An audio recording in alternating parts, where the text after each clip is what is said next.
राज्यात महागाईचा आणखी एक झटका। पेट्रोल डिझेल नंतर आता सीएनजीची दरवाढ। एक बार साल में 2 साल में एक बार मीटर बढ़ता है, 4 बार सीएनजी बढ़ती है। सीएनजी का कोई मतलब ही नहीं है। वाहनधारक चिंतेत, सर्वसामान्यांचा प्रवास महागला। भरपूर नुकसान होत चाललंय किंवा त्यातून काही दिवसातून काही शिल्लक राहायला भरपूर अडचणी निर्माण होत चालल्यात। एवढा 800-900 रुपयाचा आमचा सीएनजी भरायला जातो। कस्टमर पण पैसे देत नाही जास्त, त्यामुळे आमचे खूप हाल होतात।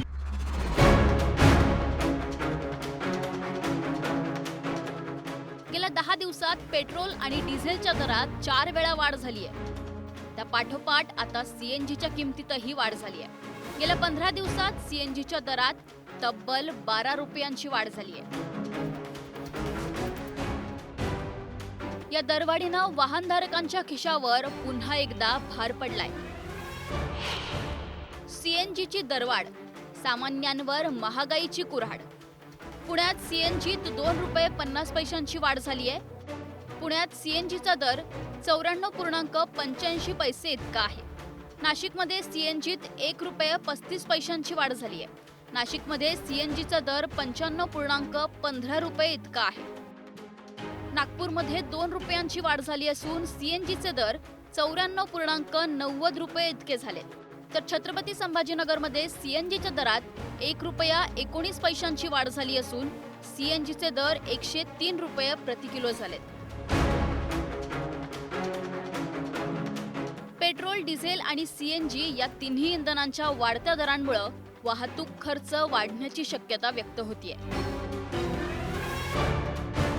या सततच्या इंधन दरवाढीमुळे नागरिकांकडून सरकारनं तातडीनं दिलासा द्यावा अशी मागणी केली जाते। पेट्रोल डिझेल नंतर आता सीएनजीही महाग झाल्यानं पर्यायी इंधनाचा फायदा कमी होत असल्याची भावना वाहनधारक व्यक्त करतायत। सीएनजीचे दर झपाट्यानं वाढत असल्यामुळं हे इंधनही लवकरच 100 पार करेल अशी भीती वाहनधारक व्यक्त करतायत।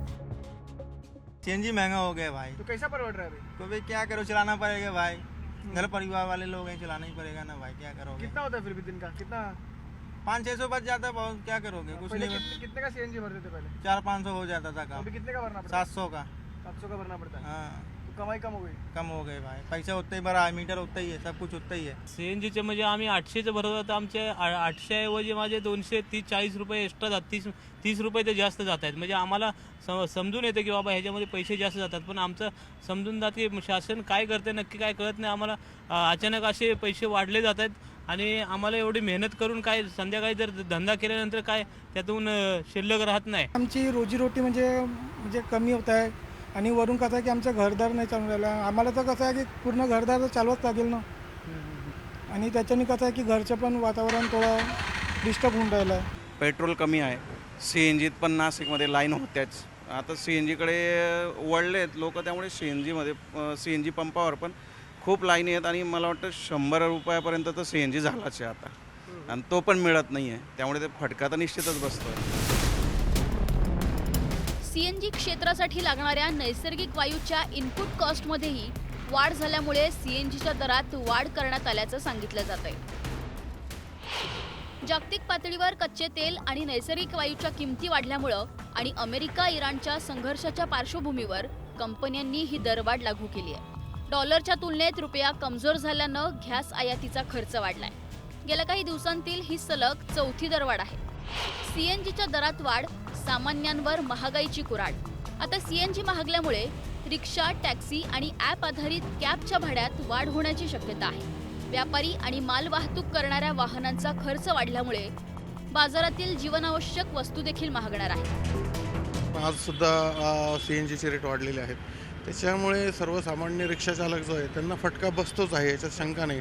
पण कस्टमरकडे जर 5-10 रुपये रिक्षा चालक ज्यावेळेस एक्स्ट्रा मागतात तर कस्टमर ते द्यायला तयार होत नाही।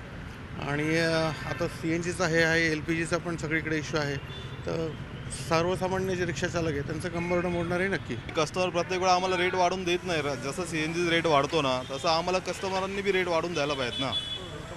कस्टमर 1 रुपया वाढवत नाही, कधी कधी आम्हाला त्याचा लॉस होतो।